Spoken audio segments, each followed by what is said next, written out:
Okay, so this is the little town where we had our week, and it is called Bashka Voda. And this presentation's had a couple different titles, but this is one I used way back. You can see it's been a little while since I've been there, first week in May. And the weather was perfect that first week in May, though it had rained practically every day the week before we were there. So that was perfect timing for us. So we were talking about the islands off. Here's Bashka Voda. You notice the little symbol over it, which makes it an SH in Croatia, Serbia, Croatia. And this island is the island of Brač, same deal. And Hvar is another large island that's right across from it. So this is Split. We flew into Split. Actually, we flew from London into Split and had a bus pick us up and take us to Bashka Voda. It's a very small town just along the coast, and this is the area where we were hiking. And as Kathleen said, it was a stay in a lovely hotel and coming back every night, not very long, not they're going to wear you out, a leisurely pace. So if you're a day hiker, you might like to do that. I found this picture interesting. It's a picture of the town, but it's on the side of a bus. So this was our hotel right here. There's a little park right next to it, and it's about 2 or 3 blocks down to the center of town, this little harbor. So you can see it's not very big. It's just kind of a small village, and it does get busy. They have a nice beach and does get busy in the summertime. But in May, we were really fortunate that the tourists weren't all there. But this program runs nearly every week during the summer, the spring and summer.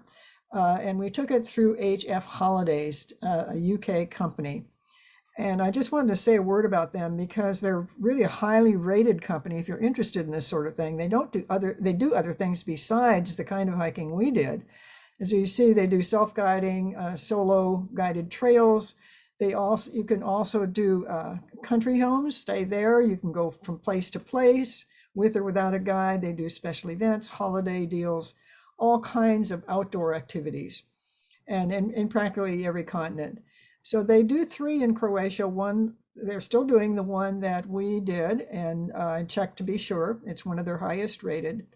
And it's an interesting company too. It's been around over 100 years, and it's a company where you can belong to it. It's owned by 42,000 people. You can buy a share in it. And if you do that, it gets you a discount on hikings if you're a big outdoor person and do a lot of theirs. I didn't do that, but I found that interesting about it. So these people do get a little discount, but they also give their feedback on where would be good places and that kind of thing. And they participate in being guides as well. So our main guide was Peter. There was another guide too, and you'll see why. I'm not sure why this is here. Because we had 2 groups every day, and one was the harder group and one was the easier group. And of course, me not being much of an outdoorsy person and really out of shape, I was the easier person. Really, all that meant it was basically the same trip that we did. Each group did the same trip each day, but one went farther up into the mountains usually. So they walked a little bit farther. So these walks weren't very long, as I said, 5 to 10 miles for the easier hikes, up to 12 miles, maybe a little farther for the harder hikes. So we didn't have to commit in advance for the whole week. We could decide each morning how we felt, whether we felt like climbing mountains today or staying on the path pretty much. So I also priced what this trip would cost today, this 7-day trip in pounds, and this would be it in American money, and it included the airfare from London to Split and this bus to Bashka Voda. I wanted to show you a picture of 2 young ladies that we met from England because they contributed a couple of pictures to this. Mainly they're my pictures, but this is Ruth and Olga, and they work harder. They did lots of hiking, and they did the harder trip every day. And they were blessed with seeing this little chamois and gave me this picture. My friend Teresa, my hiking buddy, took this one of them. We had 5 days of hiking and 1 free day, and on that free day we went to Bosnia with Ruth and Olga and Teresa, my hiking buddy, the 4 of us, and just a day trip, and you're going to see that in another presentation I'll be doing. So this is the harbor and the little town and the little church there. You see it's just a perfect spot with the Adriatic on one side and these beautiful mountains coming up on the other side. And the tops of the mountains are then the border with Bosnia. So this is just along the waterfront. So typically we had a morning breakfast and the staff took our order for dinner off of a menu. And when we got in the evening, it was all ready for us. And by the second day, they knew who all of us were. Of the 26 people, there were 4 Americans, a couple from San Francisco, and then Teresa and I. All the rest of them were Brits.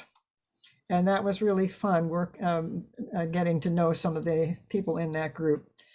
Our room that we had was a really large room. It was at the front of the hotel. If it were, this is next door, but say it was like right here.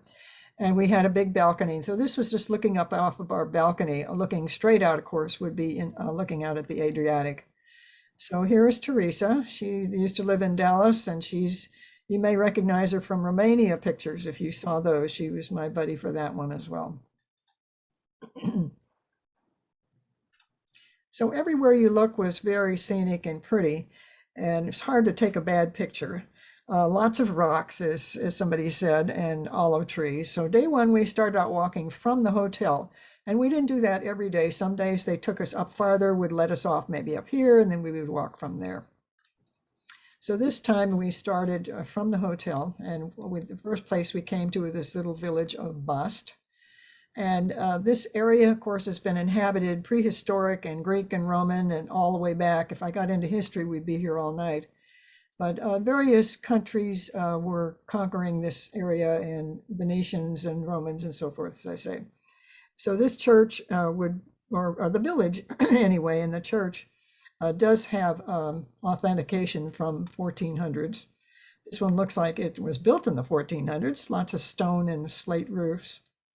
So sometimes we were on a paved road, a small road going up into the mountains, but some days we had just paths, which you'll see. The sun is coming up over the mountains while you see from the east, to see where we get the little glare on it. The first part of May was just wonderfully full of flowers, and everybody knows I'm full of gardens and flowers. Well, these were nature's flowers. So this was a type of path that we might have when we weren't on a paved road. And often there'd be gravel on the road, so you really had to be careful where you stepped, even on the paved roads. You could slip very easily. Another little chapel that we passed. And this was a tombstone. It was a medieval grave from the 1500s, and or probably the grave was, the person in the grave was probably from farther back than that, but the tombstone was from the 1500s. And it's got all kinds of little designs on it, which you can see. And this is on the right side is in English. You can see a little bit about it, this tablet-shaped type. It says they're ancient symbols known in prehistoric or early Christian times, like half moons and swastikas. So swastikas were predated Nazi Germany by quite a bit. This symbol was common in pre-Roman Illyrians, also known in other cultures. So I thought that was kind of interesting about that particular tombstone. So here we are in our day walk. Lots of times we were in forest as well as along the mountainside, and always that look out to the coast. This is what I have on my background today. Some of us just stopping for a little rest.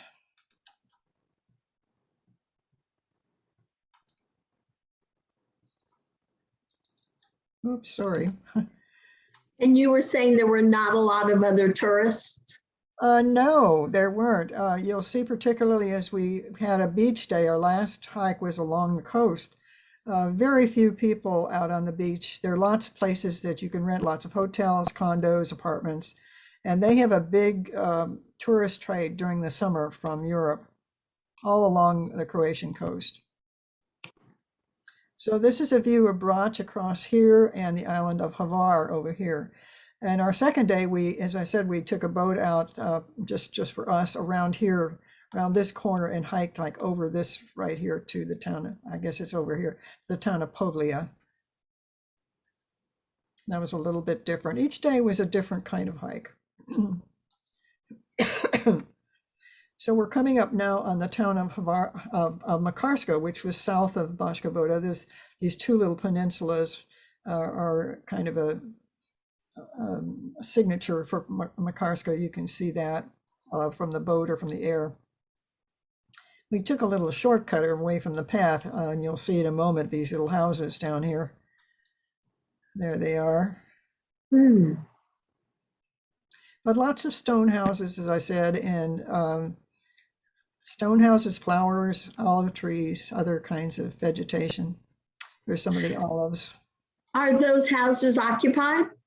Oh yeah, most of them are. There are some that are tumbling down. You can see that they're not, but most are. So walking down, then we walk down into the town of Makarska, and it's again a tourist center, a lot larger than Baška Voda, one of the larger towns. And one evening we also had a boat ride to Makarska, just along the coast, and you could see all the lights of the towns. And Makarska too has lights on the buildings, and there's a little square back in here. I don't know why I didn't take a picture of that. But it's really pretty at night. So it was nice to have that little boat ride and something fun to do in the evening. So this is our second day, and we're pulling out from our boat from the Baška Voda harbor to go over to the island of Brač. So I took a few just pulling away from the town. Again, you see the sun is over the mountains. So as I was saying, here we came from this way and around to Sumartin, which is this little town around in a sheltered bay, and walked along the coast for a while, a little inlet we stopped at, and then across town, cross country, not very high, some low hills, as you could see from the pictures below, to Tonapovlia, and the boat came and picked us up again. These were pretty much all-day hikes. We would hike with a mid-morning break and then stop for lunch, and then an afternoon break, and finish up probably about 4 o'clock, 4:30. When we were on the mainland, we would stop in a local pub and have a beer or whatever. How many miles would that translate into? Usually around 8 to 10 miles. Okay.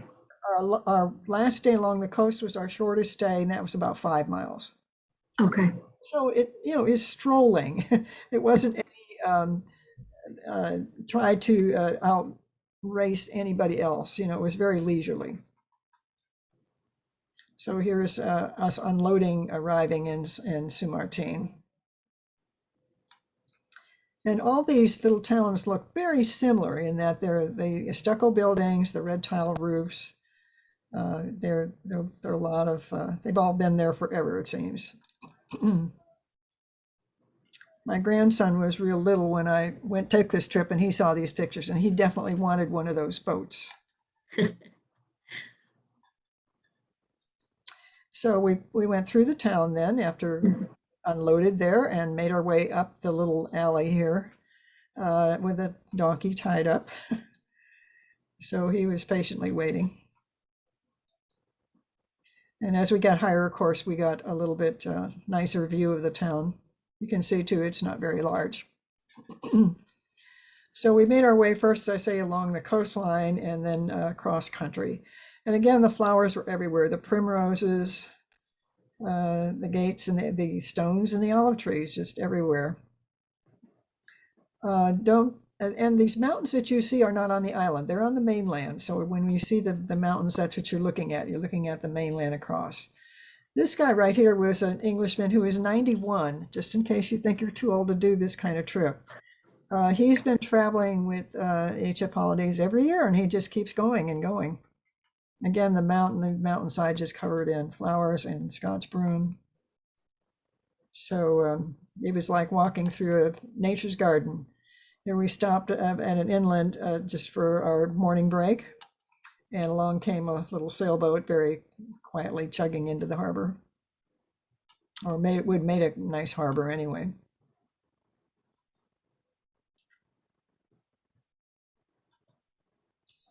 And apart from this nice garden and olive trees, we did have our lunch and came on down the other side to, you see the coastline, to the little town of Povlia.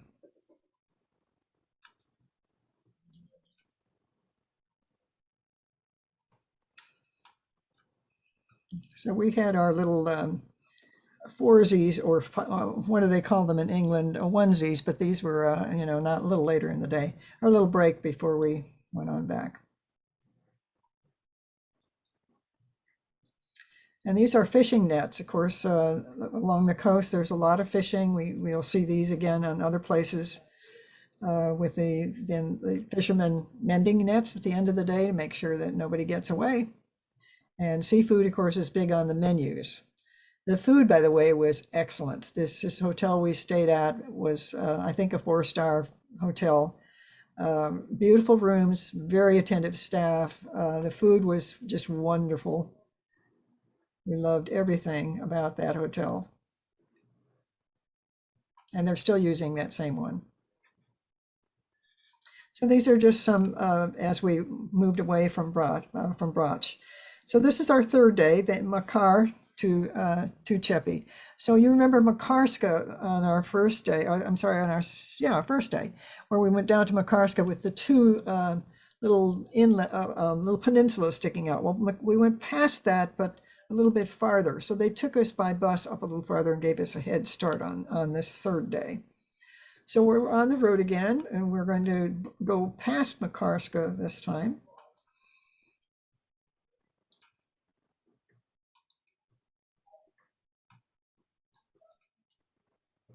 Yeah, we're coming to it. And this is another typical kind of path, just hugging the mountain. Or if you were in the group that was doing the harder trip, you'd be up here somewhere. So now we're south of Makarska, coming to some more ruins. There are ruins along there where people don't live in these houses anymore, or little churches may have been abandoned, but there are people living in some of them too.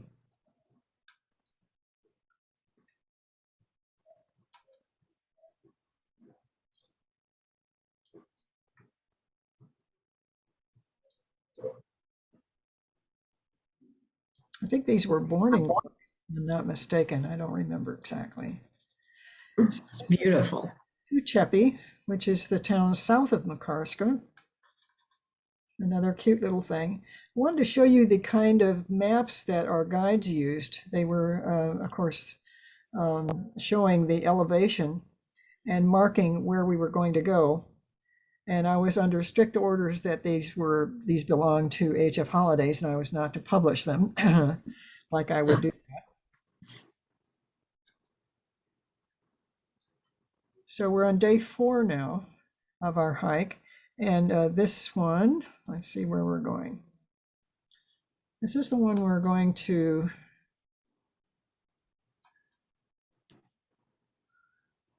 try to remember which one was last. This is the day of the coast, yes. So the last one was the canyon. So this is, we went north of Baška Voda this day to Brila. Again, one of the vacation spots. And there is a path going all along the coast, which is really nice, at least at this point. And of course, there are rocks at some points. So some places there are rocks, and some places there's beach. And you can see, as we see these beach pictures, that there are not many people around.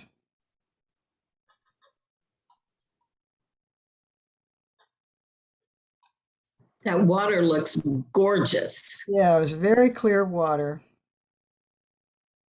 This is the Mediterranean, of course, the Adriatic. And everywhere you look was a gorgeous picture. It's everywhere.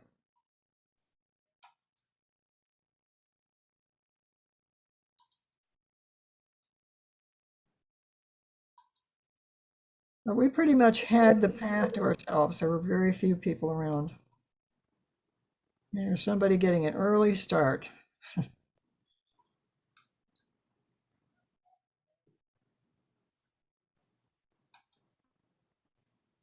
So here we're coming in back to our little town. As I said, we had a short day that day, a late start and a early return. So this is the map where we went to our last one, which was to Satina Gorge. Satina is the river that you'll see here.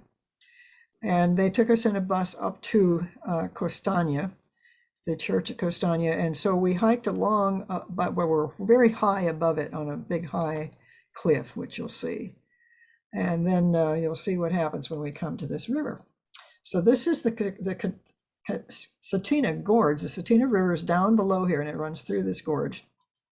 So we're hiking along to it, and we crossed lots of little streams that were running from the mountain runoff. As I said, it had rained a lot the week before us, so they were still having rain come down off the mountains.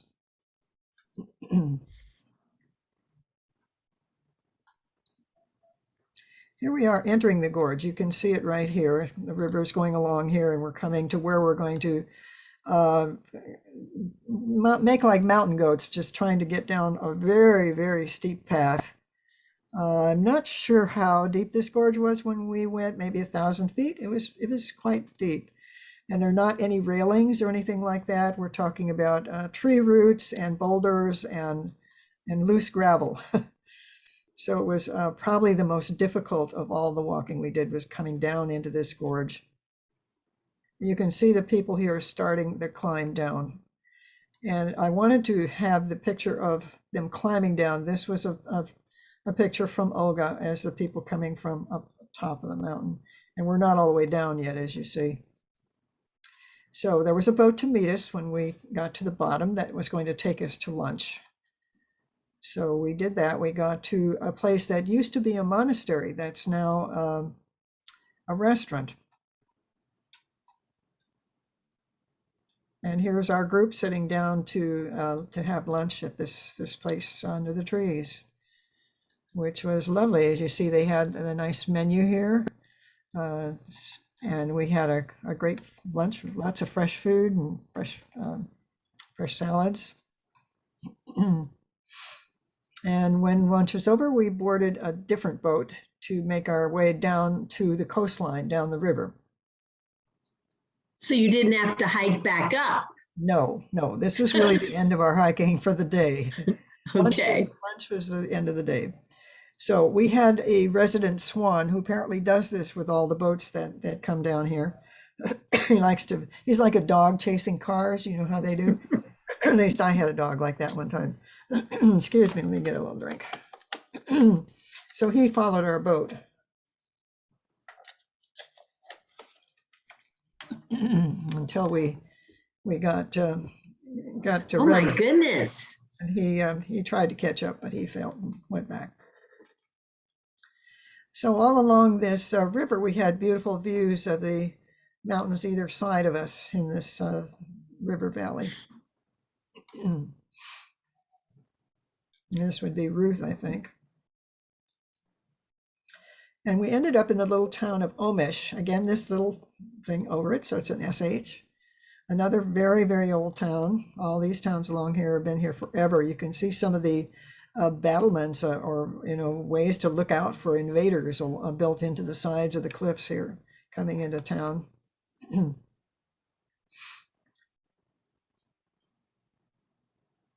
And the road doesn't go very far, but it does go through a little tunnel here. And the streets are narrow. If you've been to Croatia at all, like Dubrovnik and Split and other little towns, these would be marble streets.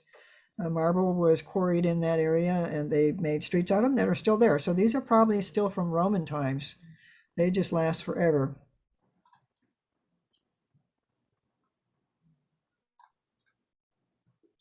A couple little children watching all these tourists go by. These would be grown now, wouldn't they? Years later.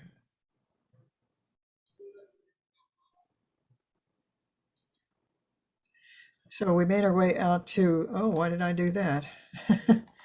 To the harbor. And again, fishermen repairing these nets on the dock. See some take off of there. So again, we had a boat ride back to Baška Voda from here. This is a view of our last night. After dinner, we gathered on the porch. Our room was just right above this, as I say, with a deck looking out.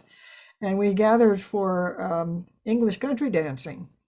Well, this suited me just fine because a lot of these people did English country dancing, but so did I. I was a folk dancer for about 30 years, and one of my favorite things to do is English country dancing. And if you've seen any movies like Four Weddings and a Funeral or any of these set in England, you've probably seen the do-si-do and in and out kinds of dancing. And I didn't take pictures of that because I was dancing. So that was a fun thing to do.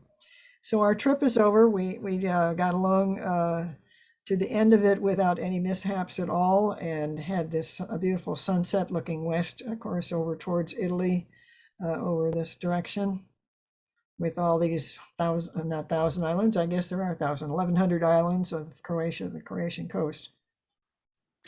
Well, you leave those pretty pictures up. Stan and Sandra just wrote a question that if you're not really a hiker, how do you know if you're like capable of doing these?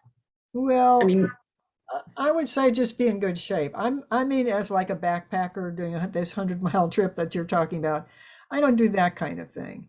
But this kind of hike was absolutely doable for me. Now, not today. This is 12 years ago for me. And I couldn't do it today, but I could do it then without any problem. But and did you practice? Like, did you kind of train a little bit? Like, make sure you were doing 10-mile hikes regularly? Yeah, I was hiking a lot, or just walking, I would say. Just walking. I was in a lot better shape than I am now. And that's my own fault. I probably could be in better shape, but I'm also 12 years older than I was then. And I'm not young anymore. So yeah, it's doable. And as I said, we had an older guy. I think the Brits particularly did not seem to have a problem with it. There are a lot of older people on this trip, or certainly middle-aged and up. We had the younger girls. But even Ruth is already retired, so she's in her 60s now. And I'm on Facebook with her, so I'm still in touch with her. But yeah, I think it's certainly a doable trip if you're in reasonable shape. The one thing I don't want to say caution you about, but at least bring to your attention is that when you're up there or out in the, it isn't wilderness, but it's nature. If you're out in nature, there are no bathrooms. So if you would need to become prepared to go behind a bush and have your little baggie with you, and whatever you do, there are things that can help women go to the bathroom in the wild. And you would need to do that ahead of time, and be aware that you're not going to have a bathroom from morning until 4 or 4:30 in the afternoon. So as long as you're good with that, I don't see any reason why anybody who's in pretty good shape could do it. As I say, we had a 91-year-old. But the Brits do tend to walk. And Ruth, even today, sends pictures every day. She walks around London. She's from London. Walks around London and takes wonderful pictures of little things that you might not notice on buildings, or and some of the interesting things in London that are obscure, but they've been there for ages. So she's still walking every day. And if you're in good shape, you can do these trips. And Gail was asking if you've done any other hiking trips with the HF holiday group. I have not. I think Teresa had. She was the one who got us interested, and that got me interested in that as something to do before we went to Romania. So we went from here to Romania. We actually went to Split for a couple of days, and Zagreb, and then Romania. So this was part of a larger trip for us. Oh, okay. But we did this first as long as we were in Europe. Why not something else? Sure. So she was familiar with the company. Let's see. Stan and Sandra wanted to know, do you remember what the yummy food consisted of? Like what types of things? Oh, you're asking too much of me. I'm a vegetarian, so I'm sure I didn't have anything on the menu that you would want. And I don't eat fish either. And of course, a lot of them were fish dishes. But they had, first of all, I know they had like an appetizer buffet every evening. You could have had a full meal just off of that. And all the kinds of things that you would think of for appetizers, little raw vegetables and little pastries and lots of olives and pickles and that kind of stuff. But you could really make a lot of cheese. You can make a whole meal off of that. But then you had a plated dinner brought to you. And since I was on a very limited menu, they made a special vegetarian menu for me, meal for me every night. So I always got served either first or last. That's what happens when you're vegetarian, either first or last.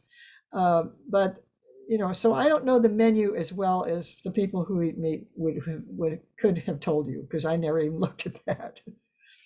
But everybody raved about the food, and certainly everything I had was just delicious. So lots of fresh food, lots of fresh vegetables, salads, desserts, pastry. They had a wonderful pastry chef, wonderful desserts. So for lunch, we took our lunch with us every day. So after dinner, we would usually walk into town that couple of blocks to some of the little convenience stores and buy some sandwiches or buy some cheese or meat or whatever you wanted to pack. And so we would bring our own lunch every day and eat that at our lunch stop. Okay. Does anybody else have a question? You can unmute yourself. Yeah, And the lady who said she had been in Croatia years ago, Yeah.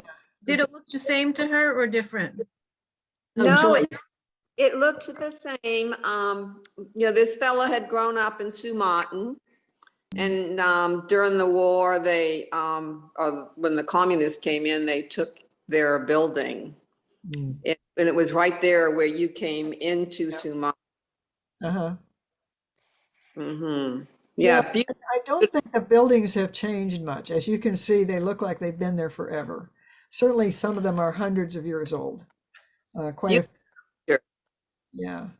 beautiful. Of course, there are newer hotels and condos and things like that that are going up. I mean, it's easy to see they're not the old stone buildings. They're, we can tell a modern one from a 400-year-old building, I think.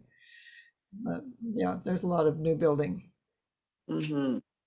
Is there a season of the Question. year you would recommend? Sorry, Genevieve, I didn't hear the first part of that.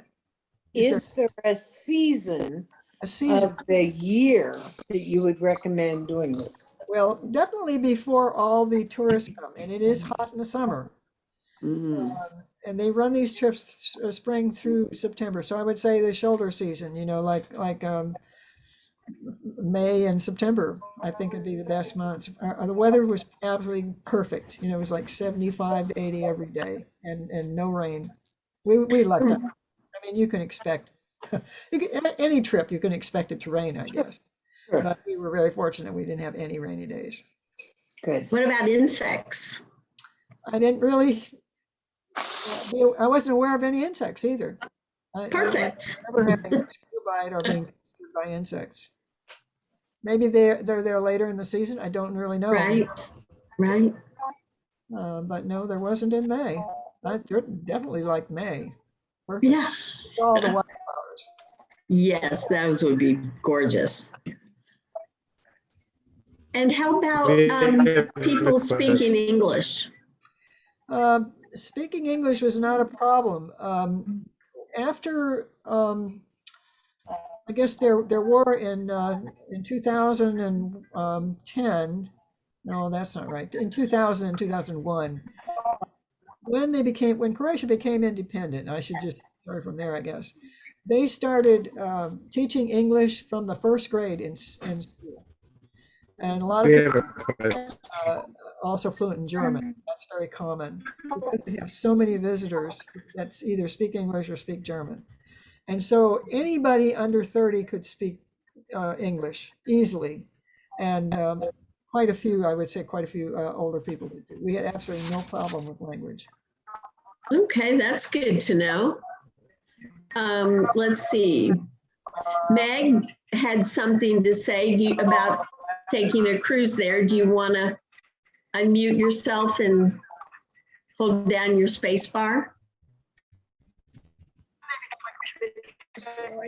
Are we looking for Gail? Who? No, Meg. Meg. Okay. Meg, I can't hear you. Yeah. Meg, you were saying something about you taking a cruise over there? The cruise ships usually stop at Picnic and Split. The smaller ones, like a private yacht or something, might stop in Makarska. We saw lots of little sailboats. If you were going to stop in Bashka Voda, you'd be in a pretty small boat. But the larger, Yeah, this is Meg right yeah. here. Kevin. We took Oh, You know, we cannot understand you. We can't hear you at all. yeah, I think you have a problem with your audio. yes. No, we if took a everyone else cruise. would mute themselves, then we can hear the speaker better, please. Okay, now try again, Meg.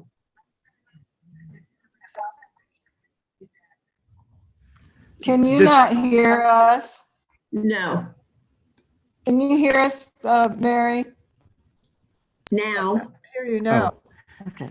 Yeah, the cruise that we took was in the fall of 2019, and this is just an unusual observation. We stopped in Dubrovnik, spent a lot of time walking. Losing you again.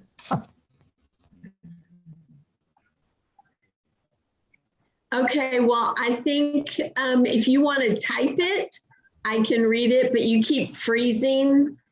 And so we're not able to hear you. So, but we'd love to know what you say. So if you want to type it, I can read it. Can you hear me now? No, Can you hear me now? yes. Sorta. Hello? It's Can not you great. hear us now?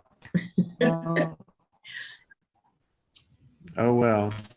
Yeah. Can you type in the chat? I don't know what's wrong. I've got my volume up. Okay. Oh, okay. I think we'll have to move on. You can hear now? Yes. Now you can hear us? Yes. Yes, actually. Hello? Yes. So go ahead. Okay.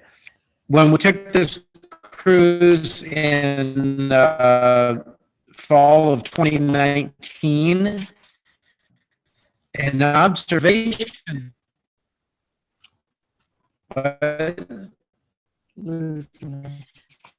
No.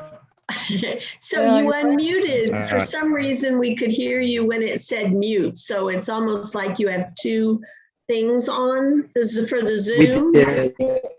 Yeah. So we're going to mute one of them. We did. Okay. Okay. Now try. We did type it. Okay. Well, I think we're going to need to move on. So did anyone else have any comments? Mary, that was a wonderful program. I It had, looked doable. I had been to Croatia, the one that I did before, the Dalmatian Coast and Zagreb and Plivice. Had done that trip in 2006, and went to Dubrovnik and Split and Makarska. But I thought, oh my gosh, this is just so gorgeous. I want to come back here. And then I came back in 2009 and went to Romania. But it was well worth it to stay in one place and just We Yep. did, but it's for the country. Yeah. Genevieve, you're still muted. You're still muted. How did you find the country after the wars? I The addressed Bosnia, Croatia? that more in the other program. There was still a lot of animosity between Croatia and the Croatians and Serbians, because of course the Serbians bombed Dubrovnik, and there was a lot of movement of people back and forth. Over the years, and when Yugoslavia was the 7 countries under one Yugoslavia, people started moving across borders pretty freely and could live anywhere. So when the Yugoslavia broke up, all of a sudden your neighbors became your enemies, so to speak, which was really and the armies were fighting on your back door, at your back door, and your neighbors became your enemies. So there was a lot of movement again, Croatians back into Croatia, Serbians back into Serbia, and so forth. And so there there did build up a lot of animosity. So one thing that stuck in my mind, I think I mentioned it when I was doing the trip to the presentation on Zagreb and the Plitvice Lakes, that we had come from Split in a bus on this great Gate 1 tour. And coming out of Split, we went to Zadar and Trogir, which are nearby, and then kind of cut cross country. And along that 20-mile strip of road, there were bombed out houses all along there, farmhouses. And then next to them, a few feet away, would be a new house, a modern house. And I asked about that. I said, why didn't they rebuild those houses, or why didn't they tear them down or something? And they said, we want to be reminded every day of what they did to us. So there's this lingering hatred and animosity. You don't hear them talk about it so much, but it's there in front of your face. I have another program coming up soon called the Gems of Central Europe, and that's that one day that we did to Bosnia. So I told you we had a free day on this trip.